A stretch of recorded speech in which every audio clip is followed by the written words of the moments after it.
the colostrum metabolome is very important to sustain the growth of the suckling pigs in the first days of life and during the adaptation phase in the extrauterine life. And so this modification in the metabolic pattern of the colostrum is very intriguing and should deserve some interesting findings for the future.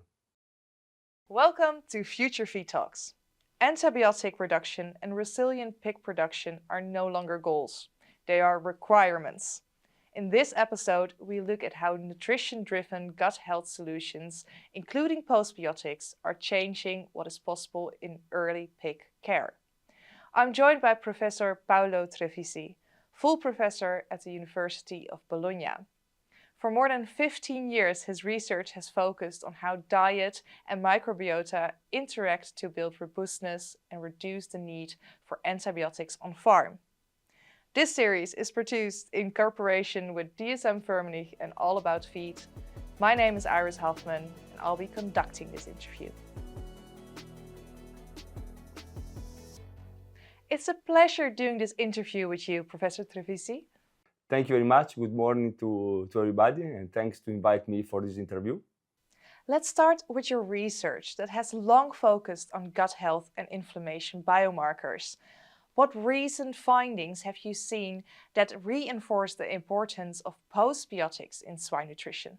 Yeah, thanks for the question. This is a very interesting point for my research field. Recently, we had a trial with the use where we apply the postbiotic in sows during gestation and during lactation, and we have some interesting results on the growth performance of the suckling pigs and on their health. So this is the last finding that we have on the postbiotic, and seems like promising for the future research and open some new questions.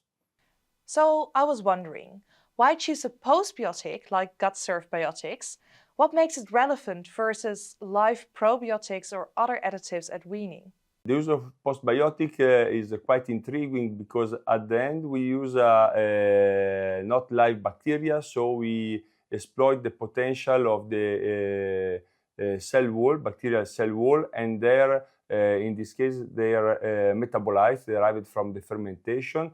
This implies that we can use biomass from different fermentative processes, so there is a wide number of products that is possible to use, and so the characterization of the metabolites and the characterization of the cell walls is quite important, because we can predict in some way also the mechanism of action of this product. So this opens the door to also to use this co-product of the fermentative process, and this is another interesting point of the postbiotic. As well, this pass a little bit the issue of the vitality of the probiotics, because postbiotics are not live bacteria, so even for the shelf life there are a few issues, and of course we lose the probiotic part, so what we know about the interaction between the live bacteria and the other gut ecosystem, but we maintain the immunostimulatory effect of the gut wall, of the cell wall, and of course the positive effect of their metabolites on the animal health. So it's quite intriguing from my point of view. It's definitely very interesting. So, which biomarker results convinced you most that gut-served biotics truly act on gut barrier integrity and inflammation? To be honest, was not just a biomarker, but were a plethora of biomarkers, especially the administration of the postbiotic modulate the colostrum metabolome. So the colostrum metabolome is very important to sustain the growth of the suckling pigs in the first days of life and during the adaptation phase in the extrauterine life. And so this modification in the metabolic pattern of the colostrum is very intriguing and should deserve some interesting findings for the future. Definitely. And what practical impact do you see for producers using postbiotics on performance, sustainability, and animal welfare? About the performance, we observe the positive effect on the growth and the survivability of the suckling pigs. So this is a very important point. The survivability, especially during the first days of life, is a good indicator of the health of the animals. About the welfare is associated with the reduced of diarrhea, and so the reduction in the mortality is also an indicator from a point of view of the welfare. It's intriguing that this effect in the framework of the continuity concept start when we administer the postbiotic to the sows. So the effect is from the sows to the piglets. From the environmental point of view, I consider the use of postbiotic interesting because we use a co-product. So this can reduce the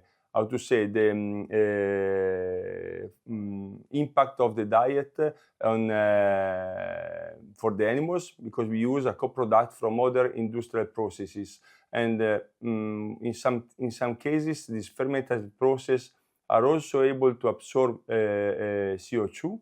So can be interesting in the framework of the need to improve the sustainability of the animal production, to use product derived from fermentative process also to reduce the environmental impact of our production, or more specifically of the diet. Do you expect postbiotics to become standard in swine diets, and what will drive or limit that adoption, you think? This is a question that is not really for a researcher. So there are many aspects that drive the choice of the industry, of the producers. By the way, from the health point of view, or for the framework of a reduction of the use of antibiotics, seems promising, the use of postbiotic. Of course, there is the topic of the inclusion rate, the price. So the price of the formula is a key point for the producers, and this can drive also the level of inclusion.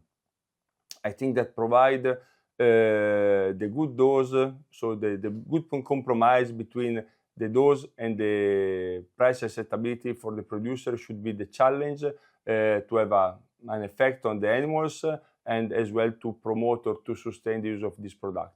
But this is not in my hand. But anyway, the constraint should be the price in some case, to have a good quality postbiotic.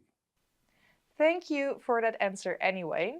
So to wrap up, what excites you most about the next generation of gut-focused nutrition solutions in swine? This is a very nice question also in this case, so thank you. We work a lot on the microbiota and the interaction with the host and the interaction with the diet. There are some interesting results at the moment by using shotgun metagenome integrated with metabolome or other omic techniques that allow to understand the real interaction between, for example, some specific microbes and some specific dietary compounds. So this should be very intriguing to understand how to modulate the microbiota to exploit as much as possible some bioactive compound that we have in the diet. So I think this is the way to develop new additives or new bioactive compound more in general, by exploit this interaction or this new knowledge related to the omic techniques. So I think that we are ready to use this data now to improve the livestock production and to create a new generation of products.